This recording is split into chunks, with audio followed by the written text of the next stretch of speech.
Hi guys, welcome to S G elementals. आज जिस law को हम डिस्कस करेंगे उसका नाम है law of constant proportion. There is another name for this law also and that is law of constant composition. This topic is relevant to the students of class 9th as well as class 11th. Science से related अगर आप किसी competition exam की तैयारी कर रहे हो तो भी ये टॉपिक आपके लिए रेलिवेंट है। So now let's move on to the main topic. सबसे पहले तो आपको ये पता होना चाहिए ये लॉ दिया किसने था।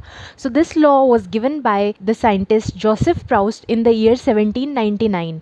मैं आपको याद दिला दूँ, it's almost 200 years ago. Atoms की एग्जिस्टेंस का तो उस टाइम पे पता चल गया था, बट एटम के सब एटॉमिक पार्टिकल्स यानी कि इलेक्ट्रॉन, प्रोटॉन, न्यूट्रॉन, उनकी डिस्कवरी उस टाइम पर नहीं हुई थी। उस टाइम पे ना तो बहुत मॉडर्न टेक्निक्स थी, ना तो उतना डेवलपमेंट हुआ था, but still our scientist were somehow trying to explain this complex world of chemical combinations. So different atoms आपस में कैसे कंबाइन करते हैं, कैसे रिएक्ट करते हैं, कैसे नई नई चीज़ें बनाते हैं। तो एटम की एग्जिस्टेंस के बारे में तो पता चल गया था, बट ये एटम्स आपस में जुड़ते कैसे हैं, कैसे जुड़ के नई नई चीज़ें बनाते हैं, उसके बारे में बहुत सारी एक्सपेरिमेंट्स चल रहे थे। डिफरेंट एलिमेंट्स की डिस्कवरी भी हो रही थी, जैसे हाइड्रोजन की डिस्कवरी हो रही थी, ऑक्सीजन की डिस्कवरी हो रही थी, कार्बन की डिस्कवरी हो रही थी। बट ये सारे एलिमेंट्स आपस में कंबाइन कैसे करते हैं, कैसे जुड़ते हैं, everybody was curious about that. कौन से लॉज हैं जो इन कॉम्बिनेशंस को गवर्न करते हैं। So law of chemical combinations का पहला लॉ था law of conservation of mass, which was given by Antoine von Lavoisier. उस लॉ के एक्सप्लेनेशन के ऊपर और उसके एग्जांपल्स को लेके मैंने एक सेपरेट वीडियो बनाई हुई है। अगर आप उस लॉ के बारे में स्टडी करना चाहते हो तो लिंक डिस्क्रिप्शन में गिवन है, आप वहां से जाके उस वीडियो को चेक कर सकते हो। इस वीडियो में हम बात करने वाले हैं लॉ ऑफ कॉन्स्टेंट कॉम्बिनेशन या फिर लॉ ऑफ कॉन्स्टेंट प्रोपोर्शन के बारे में। सो जैसा कि नाम से पता चल रहा है, law of constant proportion. Constant का मतलब क्या होता है, जो चीज़ सेम रहती है, एंड प्रोपोर्शन का क्या मतलब होता है, रेशियो। सो जोसेफ प्राउस्ट ने बताया कि जब भी कोई केमिकल कंपाउंड बनता है तो उस कंपाउंड को बनाने वाले एलिमेंट्स हमेशा एक कांस्टेंट प्रोपोर्शन बाय मास में कंबाइन करते हैं। इस स्टेटमेंट का क्या मतलब हुआ? फॉर एग्जाम्पल हम कोई भी केमिकल कंपाउंड ले लेते हैं, जैसे कि वाटर ले लो। आपको पता है वाटर का फॉर्मूला H2O होता है। H2O का नाम से ही पता चल रहा है that water is comprised of hydrogen and oxygen. Hydrogen क्या हो गया, एलिमेंट। ऑक्सीजन क्या हो गया, एलिमेंट। एलिमेंट क्या होता है, element is any substance which is made up of same type of atoms. तो हाइड्रोजन इज एन एलिमेंट क्योंकि उसमें सारे के सारे एटम्स किसके हैं, हाइड्रोजन के हैं। Similarly oxygen is an element क्योंकि उसमें सारे के सारे एटम्स किसके हैं, ऑक्सीजन के हैं। एक ही टाइप के एटम्स हैं, इसलिए हम उसको एलिमेंट बोल रहे हैं। But water is a compound. Water को कंपाउंड क्यों बोल रहे हैं, because it is made up of different type of atoms. उसमें हाइड्रोजन का एटम भी है और उसमें ऑक्सीजन का एटम भी है। So any substance which is made up of more than one kind of atom will be called a compound. Hydrogen और ऑक्सीजन की कॉम्बिनेशन से वाटर बना है। So water is a chemical compound and as per the law of constant proportion, whenever a chemical compound is formed, the elements that combine to form it will always combine in same proportion by मास। यानी जब भी water बनेगा तो उसके अंदर जो hydrogen और oxygen element है वो हमेशा जब भी जुड़ेंगे उनका रेशियो बाय मास सेम रहेगा। यानी हाइड्रोजन का मास और ऑक्सीजन का मास हमेशा सेम रहेगा वाटर बनाने के लिए। अब वाटर को चाहे किसी भी मेथड से बना लो, चाहे आप ओशन का वाटर ले लो, चाहे आप रिवर का वाटर ले लो, चाहे आप टैप का वाटर ले लो, चाहे आप रेन वाटर ले लो, चाहे वाटर की किसी भी सोर्स से आप उसको ले लो, बट वाटर की हर एक ड्रॉप में से अगर आप एक मॉलिक्यूल निकालोगे वाटर का, तो उस मॉलिक्यूल के अंदर अगर आप हाइड्रोजन एटम्स और ऑक्सीजन एटम्स देखोगे तो उनका जो मास होगा उस मास का रेशियो हमेशा सेम रहेगा। यानी जब भी कोई केमिकल कंपाउंड बनेगा, whenever a chemical compound is formed, then the elements will always combine in same ratio, same proportion by mass. अब आप बोलोगे कि एटम तो इतना छोटा सा होता है, फिर भी क्या एटम का मास होता है? तो जी हाँ, बिल्कुल, हर एटम का मास होता है। Atom is the smallest unit of matter and matter is anything that has mass and occupies space. हर वो चीज़ जो जगह घेरती है और जिसका कुछ मास होता है, that is matter. For example gas का सिलेंडर ले लो। गैस के सिलेंडर के अंदर गैस भरी हुई है, बट फिर भी उसका एक मास है ना, वजन होता है ना गैस के सिलेंडर में। इसका मतलब जो गैस है उसके अंदर उसका एक मास है। सो गैस इज ऑल्सो मैटर। आप किसी लिक्विड को ले लो, जैसे कि वाटर की बकेट है, अगर आप एक खाली बकेट लोगे तो बिल्कुल हल्की सी फील होगी, लेकिन अगर आप उसके अंदर वाटर फिल कर दोगे तो वही बकेट भारी हो जाती है ना। इसका मतलब उसके अंदर जो आपने लिक्विड भरा है, जो वाटर भरा है, उसका भी मास है। So anything that has mass and occupies space will be called matter, and matter की सबसे छोटी यूनिट क्या होती है? एटम। सो डेफिनेटली हर एटम का भी एटॉमिक मास होता है। Atomic mass is a vast topic और उसके ऊपर एक सेपरेट वीडियो बनाई हुई है जिसका लिंक डिस्क्रिप्शन बॉक्स में गिवन है। अगर आप इंटरेस्टेड हो, अगर आपके कोर्स के लिए वो रेलिवेंट है, तो आप वहाँ से जाके वो वीडियो देख सकते हो। Even I suggest that law of constant proportion पढ़ने और समझने से पहले या उसके तुरंत बाद आप एटॉमिक मास की वीडियो ज़रूर देखो और जो एलिमेंट्स हैं उनके एटॉमिक मासेस लर्न कर लो। Reason being, law of constant proportion को समझाने के लिए मैं डिफरेंट एलिमेंट्स के एटॉमिक मासेस की भी बात करूँगी।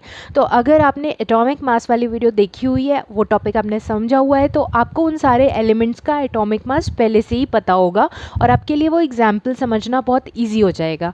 अगर आपने ऑलरेडी वो नहीं देखी हुई, अगर आपको ऑलरेडी एटॉमिक मासेस एलिमेंट्स के नहीं पता है, तो कोई टेंशन की बात नहीं है, आप इस वीडियो को कंप्लीट कर लो, ये टॉपिक समझ लो, उसके बाद आप जाके एटॉमिक मासेस भी लर्न कर लेना। कम से कम 1 to 20 एलिमेंट्स के एटॉमिक मासेस तो आपको लर्न होने ही चाहिए, because it will make your life easier from classes 9 to 12। In fact class 9th में और क्लास 11 में भी आपको बहुत सारे न्यूमेरिकल सॉल्व करने पड़ेंगे जिसमें आपको एटॉमिक मासेस पता होने ही चाहिए, क्योंकि एटॉमिक मासेस पता होंगे तभी आप molecular mass, formula, unit mass, ये सारी चीज़ें कैलकुलेट कर पाओगे। सो आपको 1 to 20 एटॉमिक मासेस लर्न होने ही चाहिए। Now coming back to the topic law of constant proportion.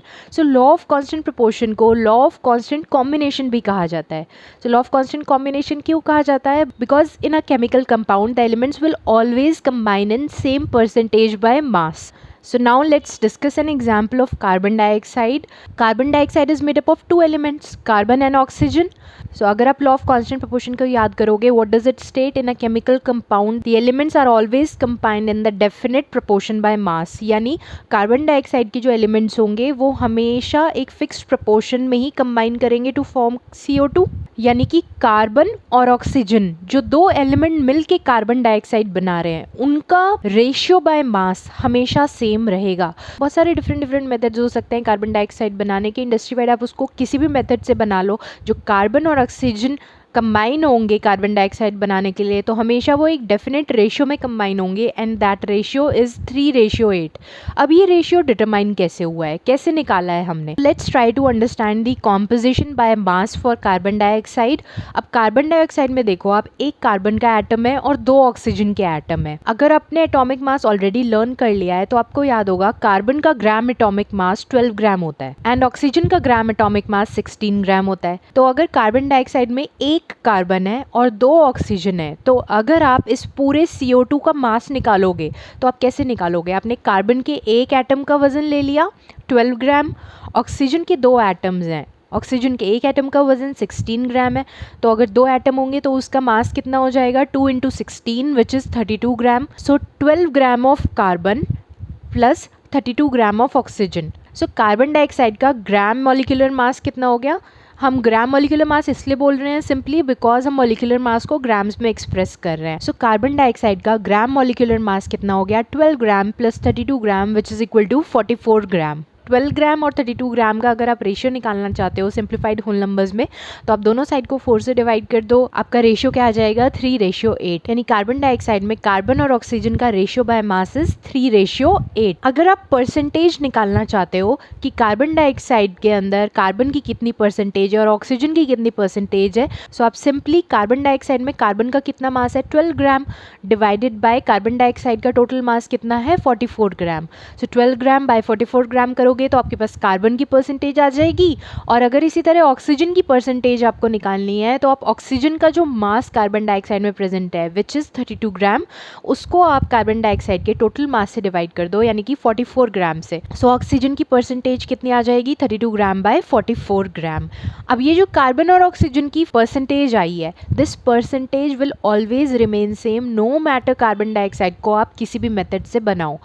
Carbon dioxide को आप किसी भी मेथड से बनाओ, उसमें जो कार्बन और ऑक्सीजन का रेशियो बाय मास है वो हमेशा कांस्टेंट रहेगा, विच इज़ 3:8।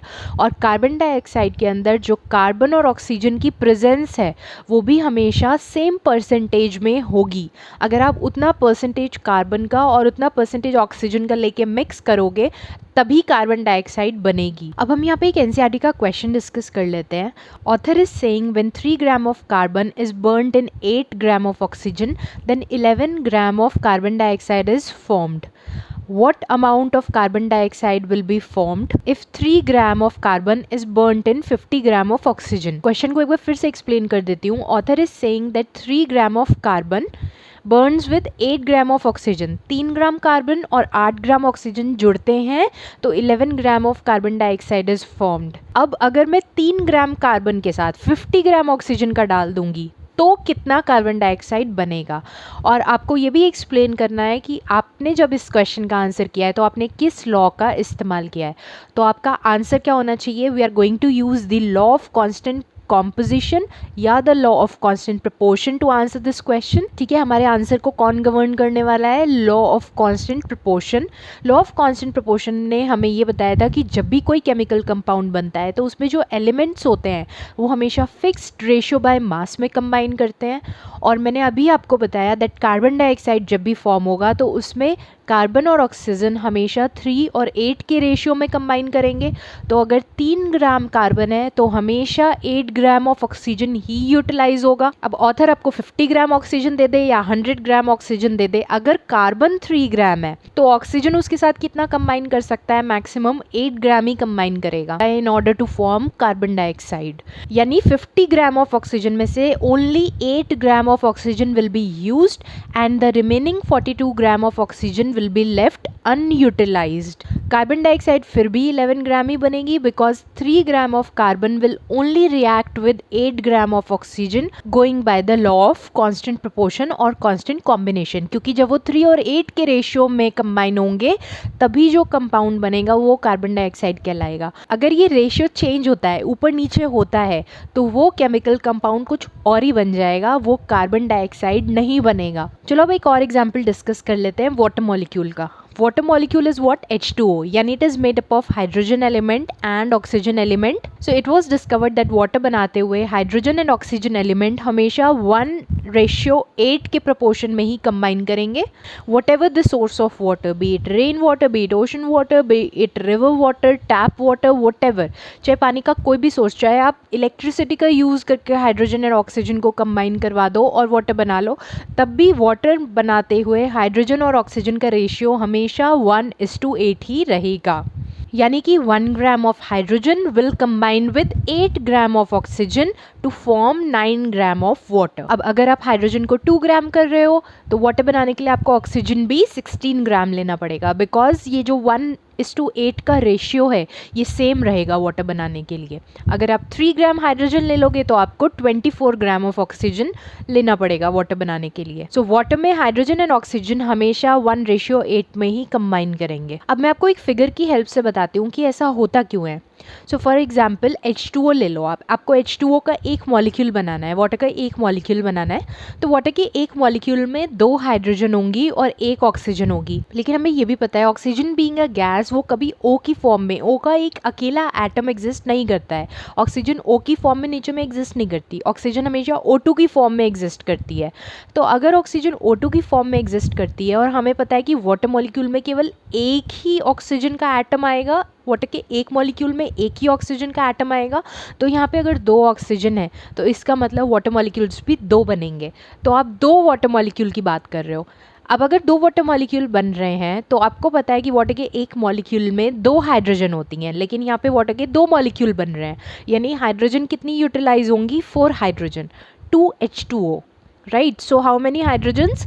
4 hydrogen atom. अब हमें पता है कि हाइड्रोजन का एटॉमिक मास जो होता है दैट इज़ 1 ग्राम।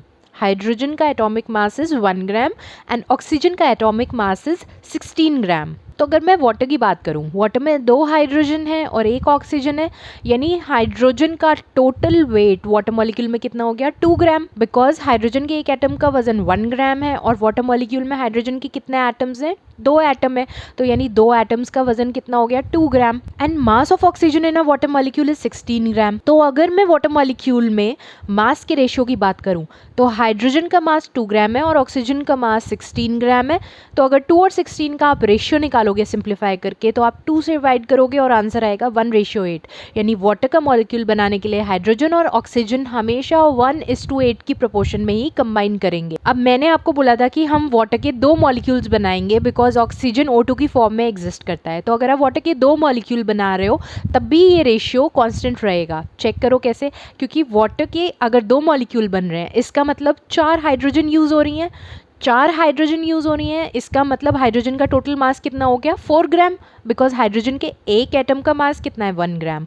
तो यहाँ पे हाइड्रोजन के 4 एटम्स यूज होंगे तो मास कितना हो जाएगा 4 ग्राम। एंड बिकॉज वाटर के 2 मॉलिक्यूल बन रहे हैं इसका मतलब ऑक्सीजन के कितने एटम्स यूज हो रहे हैं, 2 एटम यूज हो रहे हैं, एक एटम का मास 16 ग्राम है तो 2 एटम्स का मास कितना हो गया 32 ग्राम्स। तो अब जो आप वाटर मॉलिक्यूल में रेशियो निकालोगे वो 4 hydrogen atoms and 2 oxygen atoms का रेशियो होगा, which is 4 gram is to 32 gram. यानी कि फिर से अगर आप इसको सिंप्लीफाई करोगे रेशियो को तो क्या आ जाएगा 1:8, यानी वाटर के आप कितने भी मॉलिक्यूल्स बना लो उसमें हाइड्रोजन और ऑक्सीजन का जो रेशियो है that is going to be constant 1:8। Hydrogen और ऑक्सीजन की अगर आप परसेंटेज निकालोगे तो वो परसेंटेज भी सेम रहेगी। और परसेंटेज आप कैसे निकालोगे, mass of one element divide by total molecular mass. So अगर आपको हाइड्रोजन की परसेंटेज निकालनी है वाटर के अंदर तो आप क्या करोगे, mass of hydrogen divided by mass of water.